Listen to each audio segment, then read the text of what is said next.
Welcome to Rex's Bible Minute, a weekly video where I talk about Jesus, Christianity, and anything along those lines. We are in the final 3 weeks of our study of the book of Ephesians. So with that being said, y'all need to let me know what you want to study next. So let me know in the comments below if you're on Facebook or YouTube, or reach out to me with text, messenger, however you see me in person. Let me know, what are you guys interested in? What do you want to study next?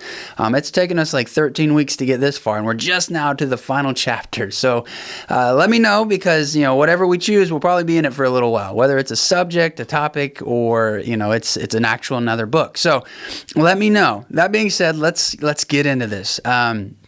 Now, we're going to be in chapter 6, verses 1 through 9, but we need to remember that this section is really parts 2 and 3 of what Paul looked at last week. Last week, this section starts in chapter 5, verse 21, where Paul says, "Submit to one another out of reverence for Christ." And so everything else that we're studying, what we looked at last week and what we're looking at this week, it's really just putting skin on that, of what it looks like to submit to each other out of reverence for Jesus. And if you don't remember, we said that essentially this is just loving people the way Jesus loved us. Jesus gave us a new commandment, and we have a record of that in John 13:34, and he says, "A new commandment I give to you, that you love one another just as I have loved you. Love one another." So this is really Paul just restating that and then giving examples of how that plays out. So we're going to be looking at two huge parts of pretty much everybody's lives. We're going to be looking at the parent-child relationship. Chances are you're at least half of that relationship at some point in your life. And then we're going to be looking at the workplace environment, about employer, employee, manager, worker, basically. So let's get into this. Now, before we look at it, the first one we're going to look at is the parent-child relationship. I want to look at the context first. Typically we look at the verse first and then we look at the background noise, but Paul is writing something very controversial that we just don't pick up on nowadays. And so I want to look at the context first, so that when we read it, you can kind of read it through that first century view, because it really changes the impact of these few verses. So to do that, we need to remember that this is a Greek/Roman world. Those are not the same cultures, but they're very similar. The Romans came along and built on top of the Greeks. And so southwest Turkey had typically been a Greek stronghold for a while now. So this is a very largely Greek-influenced place. But Rome had also made Ephesus one of its major cities. It was a key point in their empire and the way that they ran their empire. So this was a very, very, very secular Roman Greek part of the world, and Roman law was top law. That was just within the Roman Empire. And so Roman law had this concept called patria potestas. We've talked about this in this study earlier, but I just want to quickly recap it and bring it back to the front of your mind. Patria potestas basically means a father's power, and it relates to a father's power over the kids. Like in our day, parents have power over their kids until they turn 18, right? Like they make their decisions for them in a sense. They're their legal guardian. They sign the legal papers. Kids can't really sign off on big, huge legal decisions on their own, unless, there's exceptions, emancipated teenagers, et cetera, et cetera. But when you turn 18, typically that's when you become a legal adult, again, with a few exceptions. That's not the way Roman law worked. Roman law there was no coming of age. As long as your father was alive, you essentially were his possession, and he was free to do with you as he pleased, all the way up to and including selling you into slavery or killing you. That was legally what a father could do. That was the Roman law at the time. Now, to be fair, it was very, very seldomly used to that extreme. But it did happen, and we have records of it. It would be incredibly unpopular for somebody to just go around having kids and then selling them into slavery or just murdering them once they were grown. But it did happen. And so if you're going to look at what Paul wrote, you have to remember that these are people who were raised under that law, that they knew that their fathers could have killed them, could have sold them off into slavery if they didn't want them anymore. Changes things. It changes our understanding. If you knew your dad could sell you into slavery or have you hauled out in the middle of the street and executed, it kind of makes a difference, right? And it didn't matter how old you were. Like if your dad was like 105 and you were like 80, your dad still had authority over you. And this is for men. So sons and fathers. In this time in the world, it should go without saying, but women were viewed as possessions of either their husbands or parents, period. That was the world back then. I don't like it. I'm not agreeing with it. I'm not supporting it. But that was the world. So really this law applies more to men because it was implied that of course women were the possession of their parents or their husband. Just that's the way the world worked. But anyways, so we have to remember that that's the Roman law as far as the way parents and their children's relationship dynamic was built, that parents own their kids, okay? And then you have to remember their view of marriage from last week, that Roman marriage was viewed as basically a means to an end. Like if it worked for you, if it benefited you, great, get married, love it. But if you got divorced, oh well, no big deal. There was no respect for the institution of marriage. There was nothing sacred or holy about it. It was just something to do as a means to an end. And that was kind of the way that most major relationships, that was the Roman attitude towards them. You know, you didn't need to have kids in order to have an heir. Like Julius Caesar famously adopted Augustus to be his heir. They wasn't father son. He just, this is mine. And he adopted him as an adult. Right? So he owned Augustus, kind of, you know what I mean? Like that was the Roman law. He now owned this man, and this man became his heir, even though they weren't related. Roman relationships were very much a means to an end. That was kind of the way they did things. And so having biological children, not as important to Romans. Having one marriage the rest of your life, not that important to Romans. And so when you have this low view of your children, of having children, you have this low view of marriage, you can see how parenthood becomes something that's just not important. I mean, there's records of Roman laws where the birth rates went down so far that they made laws that punished childless couples, basically. Not outright for not having kids, but through things like taxation or inheritance laws, like things like that. Like it became a real problem for the Romans that people just weren't having children anymore. That's the view of being a parent. It went down so low.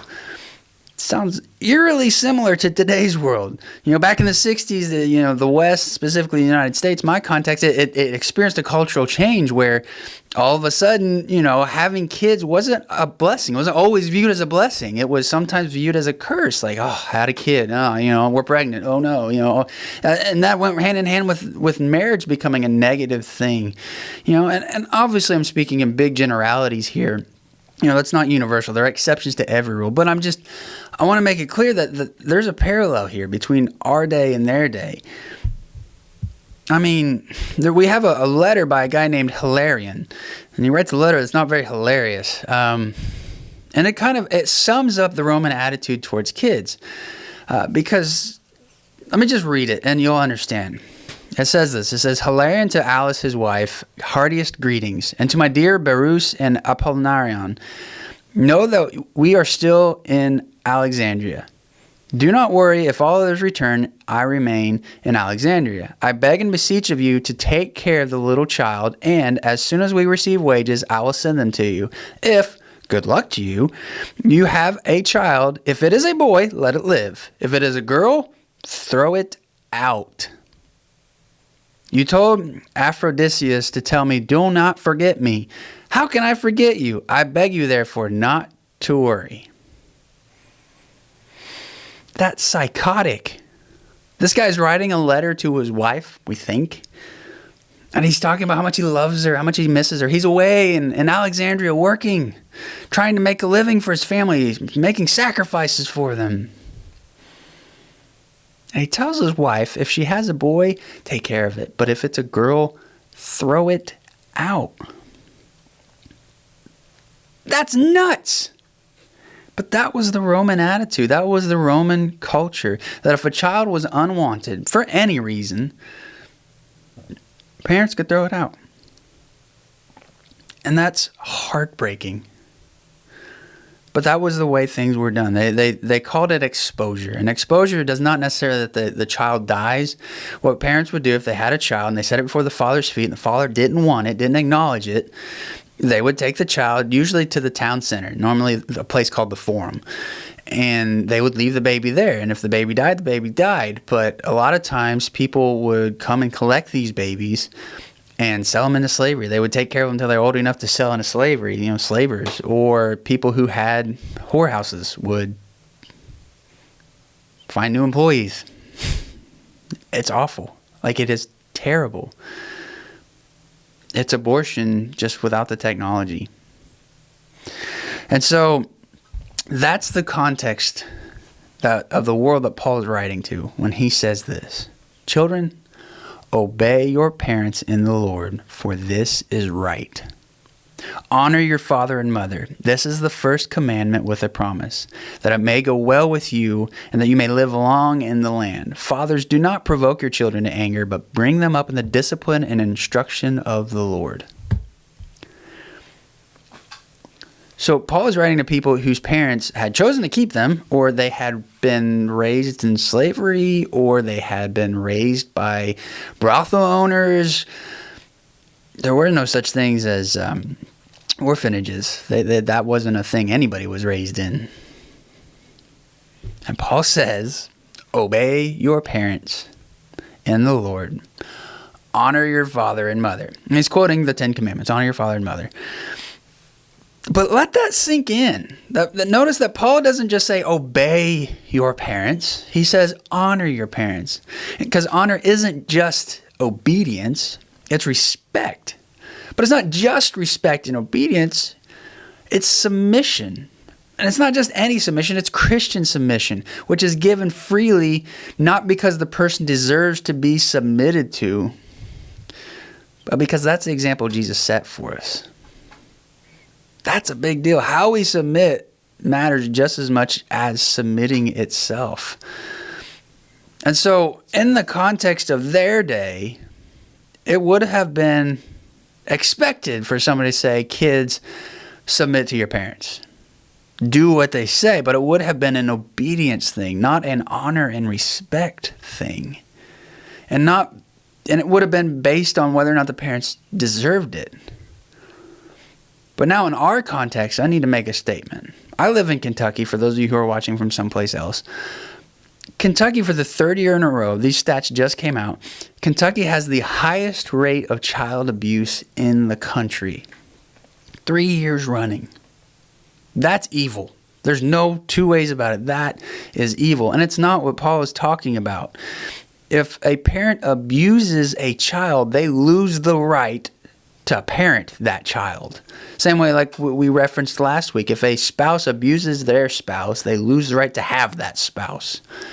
God does not have, in my opinion, my understanding of the scriptures, God has no patience for that. He loves you. You can't do anything to make him love you less. So God loves child abusers. God loves wife beaters, husband beaters.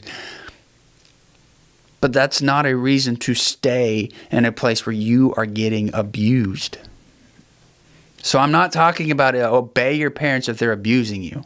That's not what I mean. That's not what Paul means. Paul is talking about submitting to parents in the Lord. And there's a line there. If it's abuse, get to safety. Tell you right now. That's if somebody came to me right now and brought something like this to me and said, I'm being abused, I would say, get to safety. Let me call the cops right now. That is what should happen. But if it's just you don't get along with your parents, that's a different thing. Looking at you teenagers. Just because you disagree with your parents or your parents are difficult, that we're supposed to submit to, because that's the example Jesus set for us. But then Paul addresses the parents. See, this is the thing that is culturally different. Like normally it would be expected that somebody like Paul, a teacher, would instruct the lesser of the two in the dynamics of this relationship. The kids, you have to obey your parents. You have to respect your parents. You have to honor your parents. It wouldn't be expected that he would address the parents, but he does. He says, now parents, don't provoke your kids to anger. Raise your kids the way that you would want to be raised. Raise your kids the way with the love of Christ. I mean, it gets back to the verse 21 in chapter 5. Submit to one another. Parents, we're supposed to submit to our kids in the act of loving them and raising them the way Christ would have us raise them, as a good mother, as a good father, looking out for what's best for your kids, not pushing them to anger, not pushing them to a place that's unhealthy. I mean, I personally think Paul kind of has a bit of emotion in this line, because Paul was raised in a very strict household. He would have had to have been. Paul was raised to be a disciple and ultimately a rabbi. That required a very, very Spartan upbringing. He had to memorize. He had to be committed to memorizing and understanding the scriptures. I mean, and there was no internet or anything he could say. It was all memory. Paul would have had to have been pushed by his parents big time. And we know that that had to have happened because he became a student of Gamaliel, one of the most famous rabbis in all of Israel. Paul's upbringing was rough. It was strict. So I almost feel like Paul is kind of throwing this in there a little bit of there's a line there. Parents, raise your kids so that they turn out well. Make them good people. Discipline them, Don't spoil the kids, Martin Luther famously said of his father, who was extremely strict, spare the rod, spoil the child, but keep an apple by the rod so that, when they do well, you can reward them. Or there's Benjamin West, famous painter, in his commentary on this, William Barclay tells the story of Benjamin West, and he says that Ben, when he decided to be a painter, it was kind of an accident. That his mother left him alone, and he found a bunch of ink. And so he got out the ink and he started painting a picture of his sister. And when he did, he made a huge mess, just a massive mess. And his mom came in, she started to be angry with him, but then she saw the painting and she decided not to be mad at him. And she instead looked at him and said, "Good job on this painting." And that was the moment he decided to become his painter, and he became a famous painter because he was encouraged. It's important that we encourage our kids. Now, I'm a new parent. I've got a 4-year-old, so I'm not going to look at people watching this who typically are a little older than me and have been parents a little longer. I'm not going to look at you and try to tell you what you already know or what experience has shown you. But other than to show that this principle of submitting to Jesus means loving as we have been loved, especially towards our kids. And when we make those mistakes and when we get angry, when we yell and we push our kids to anger, there's grace for that. So just remember that. Don't be too hard on yourself. So that brings us to part 3 of this section, verses 5 through 9. Now I'm going to switch versions I'm reading from because the English Standard, I don't like the choice of word it uses for slave. It uses the word bondservant, which isn't a bad choice of words, but I think slave is a little bit more on the point of what Paul is talking about. So I'm going to use the Kingdom New Testament again. And it says this. It says, "Slaves, obey your human masters with respect and devotion, with the same single-mindedness that you have towards the Messiah. You must get on with your work, not only when someone is watching you, as if you were just trying to please another human being, but as slaves of the Messiah. Do God's will from your heart. Get on with your task with a kind and ready spirit, as if you were serving the Master himself and not human beings. After all, you know that if anyone, slave or free, does something good, they will receive it back from the Master. Masters, do the same to them. Give up using threats. You know, after all, that the Master in heaven is their master and yours, and he is no respecter of persons." Now, before we get into how this applies to our lives, we need to address a big elephant in the room: slavery. Does this passage and other ones like it that Paul writes about, does it endorse slavery? Short answer, no, it doesn't. but it raises the question of does Paul support slavery by addressing it and giving instruction on how slavery should be done as far as the dynamic between masters and slaves. It doesn't mean that at all. Now, there are up to at points in the Roman Empire, a third of the empire is slaves. And so slavery was everywhere, and only the poorest households didn't have a slave in them. Slavery looked differently than it did during the Civil War times or pre-Civil War times in the United States. Slavery was was a very different animal. It wasn't racially based for the most part. It was just the way the world worked. In Paul's day, there were no societies really that had existed that didn't have slaves in it. Just slavery was part of existence up to that point. The world couldn't run without it. And so I don't say that to justify slavery, but I say that to mean Paul couldn't have imagined a world without it. Like there's no way that he could have thought that slavery would disappear from the face of the planet. And the reality is it hasn't. Like there's more slaves alive today than there were in Paul's day. I mean, slavery is illegal all the way around the world, but there's thousands, millions of slaves still out there. But in Paul's day, slavery was a culturally accepted thing, and just it would have been unthinkable. I mean, the world wouldn't have worked without slavery back then. You know, today we have modern amenities like machines and electricity, and those things allow one person to do the work of hundreds, if not thousands, of people. Back then, everything had to be done by hand, and that took people, and slavery was the way the world worked back then. Again, not justifying it, not saying it was right, but it's just Paul encounters a situation where he has to address this because it's happening. It's happening where Christians are slaves. It's happening where masters are Christians. You know, just look at the story of Onesimus and Philemon. You know, the book of Philemon is one of the prison epistles, along with Colossians and Ephesians and Galatians. Like these letters were written when Paul was in prison, and Colossians went out the door with this letter, with Ephesians. But Philemon, it was written to a slave master because Onesimus, one of his slaves, had run away and become a Christian, and Paul sent him back. And Philemon is a plea to this master who is also a Christian to do the right thing. Paul was encountering this dynamic, so he had to address it. This isn't Paul making a stance on whether it's right or wrong. Paul's writings clearly show that slavery is something that he is looking forward to being done away with because there's no place for it in God's kingdom. But the reality of it is it exists, and how a slave acts is something that is a question that needed to be answered. How a master who is a Christian acts towards his slave, it's something that needed to be addressed. Just a different world. It's not a justification of slavery. It's just Paul needed to address this issue. And so that's what he does. And essentially it comes down to really simple things. Slaves, your master, your real master is Jesus. Masters, your real master is Jesus. Everybody is a slave to something, and as Christians, we say we are slaves to Jesus. That's why I specifically chose this translation, because it uses the word slave. We are slaves to Jesus. You're either a slave to yourself, slave to your desires, you're a slave to money, slave to success, slave to whatever, or you're a slave to Jesus. I mean, Paul talks about this in other writings, that we're a slave to something. And so if you're a master, remember that your slave's master is Jesus as well, and so treat them how Jesus treats you. Don't use threats. Don't use violence. Instead, treat them the way Christ treats you. Slaves, when you are working, you're not really working for your master. You're working for your true master, for Jesus. So work as if he's watching, because he is, because you're working for him. You know, that whole attitude that's in every workplace I've ever had, that when the boss ain't looking, you know, I mean, take it easy. When the boss comes around, you work hard. Like Paul's saying, don't do that.